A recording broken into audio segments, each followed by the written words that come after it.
Have you ever noticed that the foods you turn to during a binge are often the same ones over and over? There's actually a fascinating reason for this pattern. Those specific foods, they're leaving clues about what's really going on beneath the surface. In today's episode, we're going to explore these hidden messages and help you gain powerful insights into your relationship with food. And I promise you, this isn't about you being broken. This is about understanding yourself on a deeper level. Let's dive in. Welcome to Binge Eating Breakthrough, the podcast to help you stop feeling out of control around food and build trust with your body. If you've tried everything but still feel stuck, you're not alone. I've been there too. I'm Jane Pilger, and I'm here to help you see binge eating in a new way so you can finally break free. Each week, you'll get the tools and insights to create peace with food and your body. Your breakthrough starts now. Hello, trusted listener. I've been thinking a lot about that word trusted and what it really means on this journey with food. Trust is at the heart of healing your relationship with food. Trusting your body's signals, trusting your ability to make choices, trusting that change is possible. I know that right now, trust might feel far away. You might be thinking, how can I trust myself when I keep binging? Or you might be thinking, how can I trust food when it feels so out of control? But here's what I want you to know. Trust can be rebuilt. It's like a muscle that gets stronger with practice. Each time you listen to this podcast, you're taking a step towards understanding yourself better. And understanding is the foundation of trust. I'm going to say that again. Understanding is the foundation of trust. So if you are gaining understanding from this podcast, you are developing trust. Trust takes time. It does not happen overnight, but it is crucial in creating the relationship with food that you really want for yourself. You are here, you are listening because some part of you believes that a different relationship with food is possible. And that belief, that tiny spark of possibility, of hope, that's where trust begins. So thank you for listening. And my goal for this episode is to create more understanding. It's my goal with every episode. And as you gain more understanding about your behaviors, that's where trust begins and where it builds. So let's get into it. Let's talk about the foods that you typically turn to during a binge. I want you to just take a moment and really think about what are the foods that I typically turn to. Just if you happen to be in a place where you can say out loud, go ahead and say it. If not, just think about it. What are the things that I typically turn to during a binge? Are they consistent? Is it like, maybe I have these 5 things that I pretty much always go for. Maybe they're not. Maybe they're totally different. Maybe it depends. Maybe it depends on where you are. Maybe it depends on the time of day. Maybe it depends on what's happening. There's not a right answer here, but it's good for you to know. What do you typically turn to? The other question is this: have the foods that you turn to changed over time? If you're someone like me who has been binging for, let's say, decades, think back a decade ago, back to when maybe even you first started binging. What were you turning to then? Is it the same now? Maybe some of the foods are the same. Maybe some have totally changed.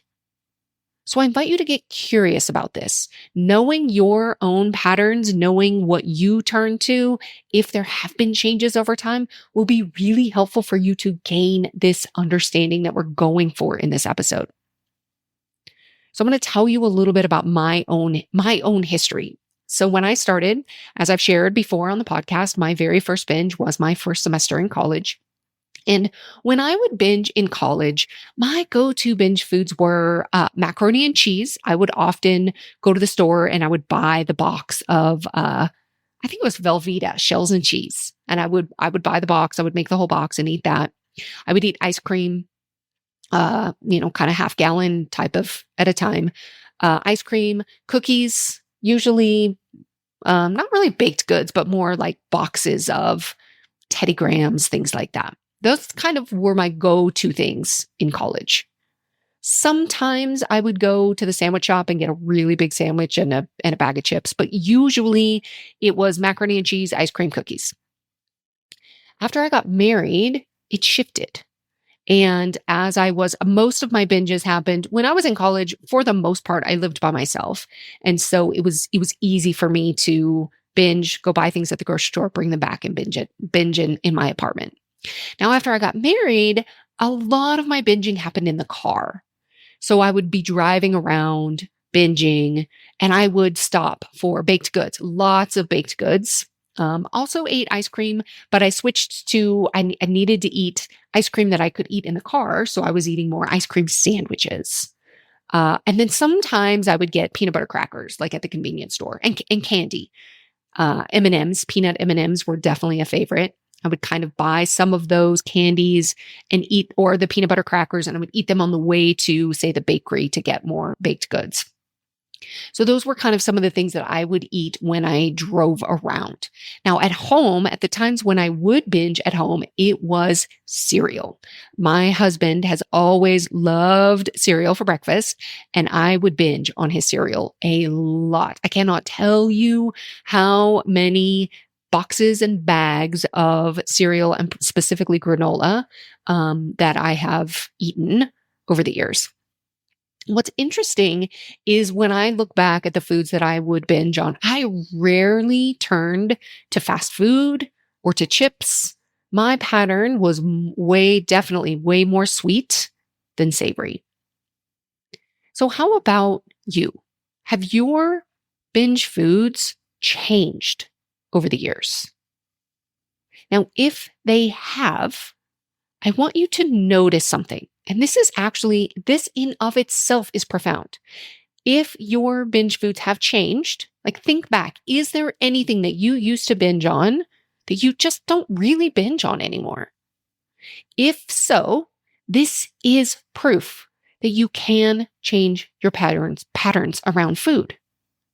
If there's a food that you used to binge on that no longer holds power over you, you're witnessing neuroplasticity in action. Neuroplasticity is your brain's remarkable ability to change and adapt with new experiences. So this was so interesting. Literally just a couple of days ago, we were both in the pantry, and he was telling me something about his cereal and talking about, he still loves his granola.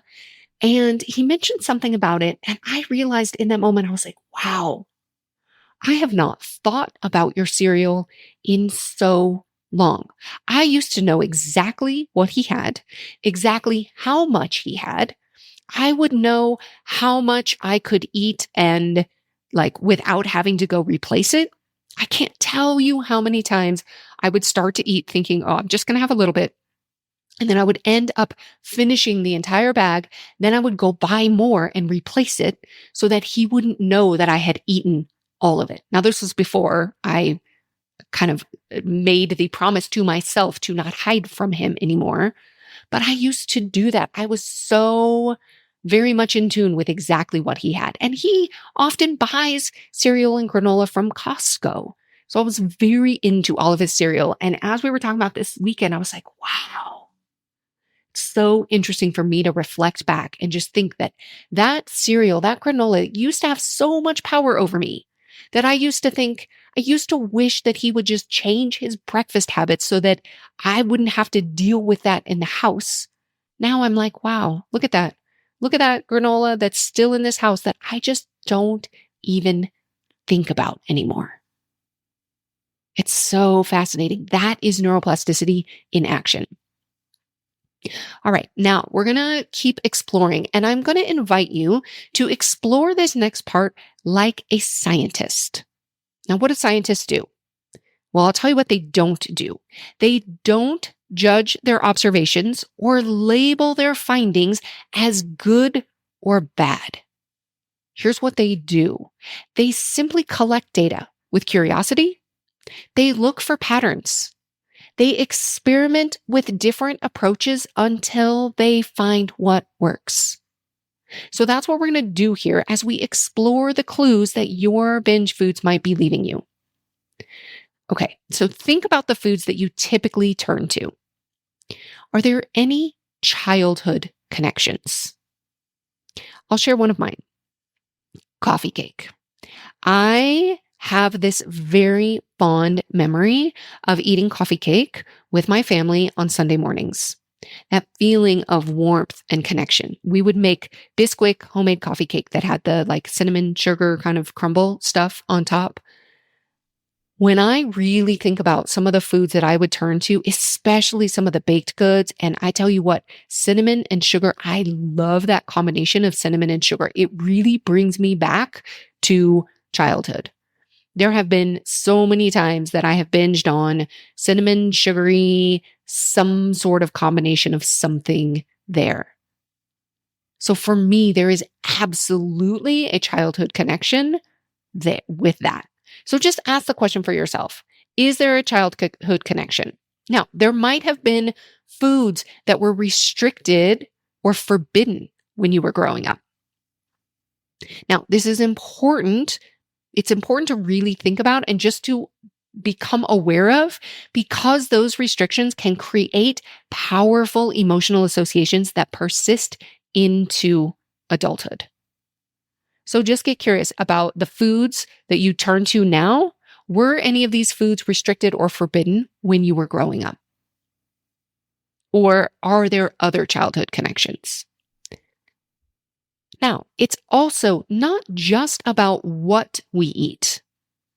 What we eat can give us clues, but sometimes when and where we eat can tell us just as much. So think about this. When you do binge, when do they happen? So for example, do you notice that your binges happen late at night when the house gets quiet? Is it in the car between meetings? Is it during specific times of stress? These patterns of timing and location are additional pieces of data that leave clues. It can help us understand what's really going on. So here's another story for you. I worked with a client who consistently binged on homemade chocolate chip cookies. And as we got really curious and we explored this pattern together with compassion, with curiosity, she realized these cookies were exactly what her grandmother used to bake when she was feeling sad or upset as a child. And once she made that connection, we could start working with the real need, her grief and her longing for those moments of comfort and connection, rather than fighting with the food itself, rather than thinking, oh, I can never have chocolate chip cookies again. So ask yourself, what feelings or memories are you trying to recreate with these foods? For me, it was about connection, warmth, and love. Sometimes, if we've lost someone special or a particular relationship has changed, we might use food or foods that we associate with them to try to recapture that connection. If your binge foods were once forbidden, you might be expressing rebellion or asserting control, proving to yourself that no one else gets to dictate what you can or can't eat. So we can look at these personal connections, kind of our own experiences, our own history. But that's not the only clue.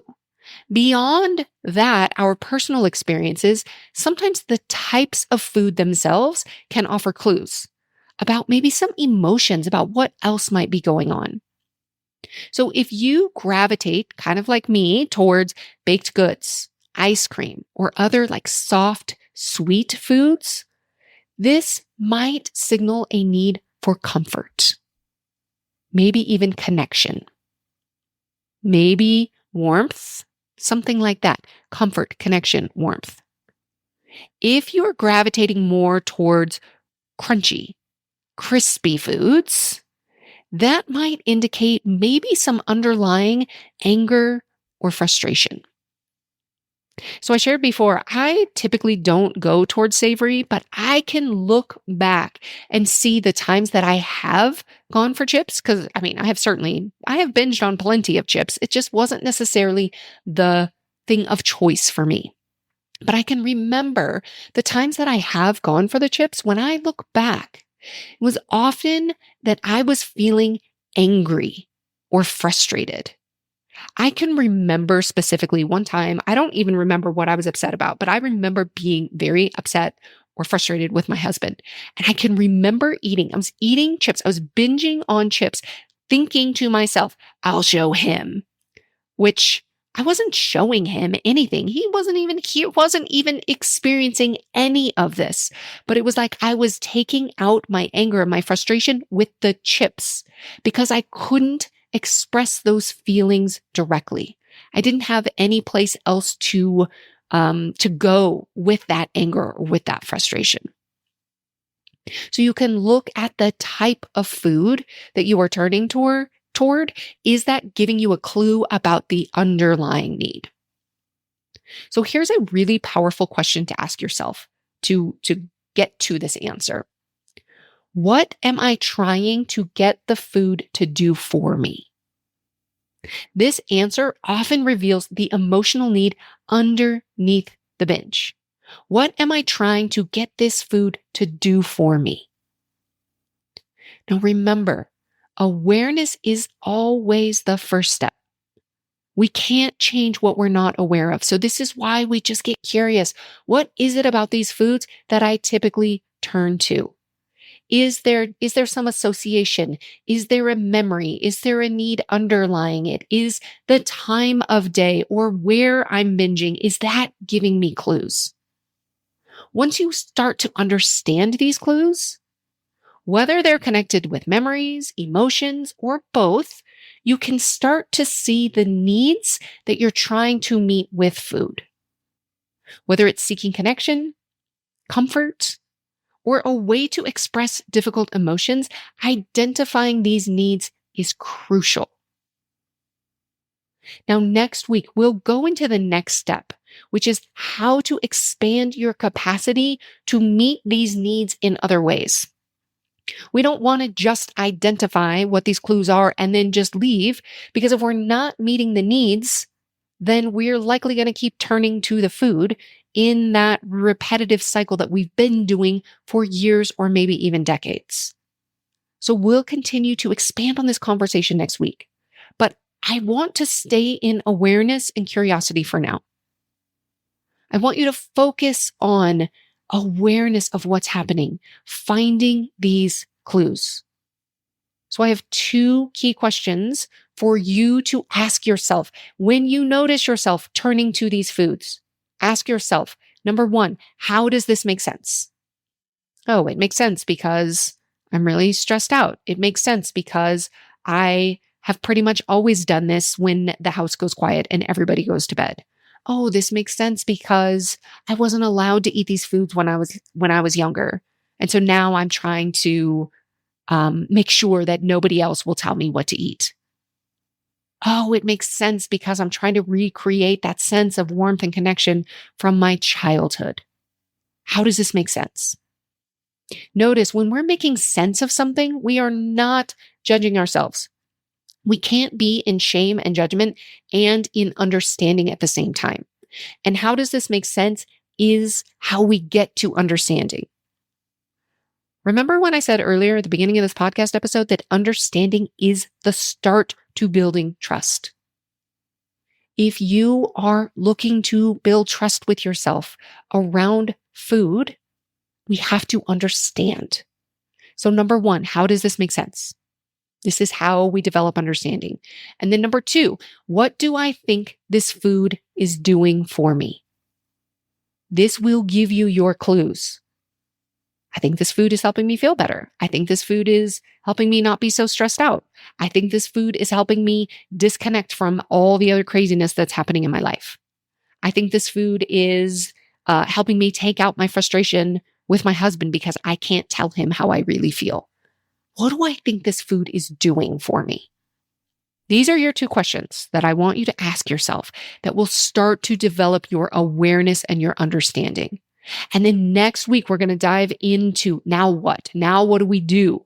Now that we have this awareness and this understanding, how do we expand our capacity to meet the needs that we're identifying here? So we'll do that next week. Now, I want to let you know about a couple of resources that I have for you for after a binge. If you have just experienced a binge, or you kind of find yourself in a cycle of repeated binging, despite promising yourself that you won't do it again, I have 2 things I want to tell you about. Number 1, I have a what to do after a binge 5-step relief plan. This is the thing I Googled the most after a binge in my binge eating journey. What do I do after a binge? And I found some awful, awful things online. So I created a 5-step relief plan to help you navigate those moments after a binge. It's available at janepilger.com/after. I will put the link in the show notes. So I have that 5-step relief plan for you to download. You can have it, bookmark it, use it anytime you need it. Number 2, I have something brand new to offer you that I'm very excited. In the past, I have only worked with people long term, but I know there are so many of you out there who need help now, who are in that post-shame spiral. Well, I guess post-binge shame spiral, and you need some support. So I have created what I am calling Swift support sessions.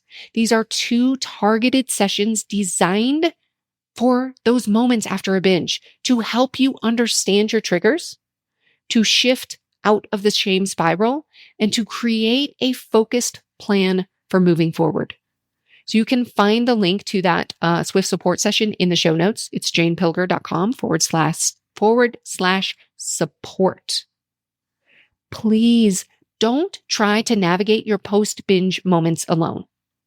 If you find yourself stuck in a pattern of shame and judgment that keeps you in the binge cycle for days, weeks, or even months, it's time to try something different.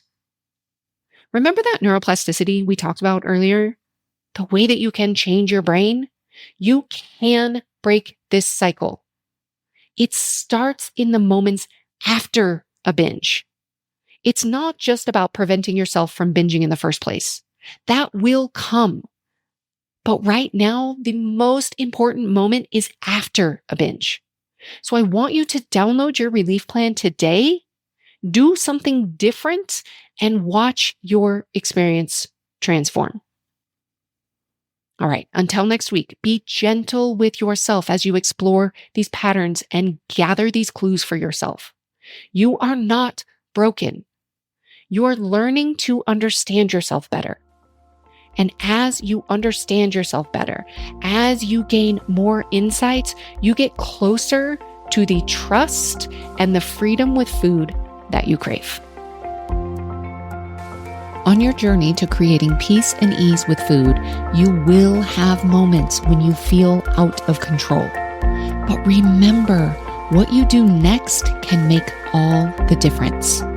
That's why I've created a powerful plan and process to help you turn these moments into stepping stones rather than spirals. Start seeing your relationship with food in a whole new light. If you don't have a plan for what to do after a binge, download mine now at janepilger.com/after.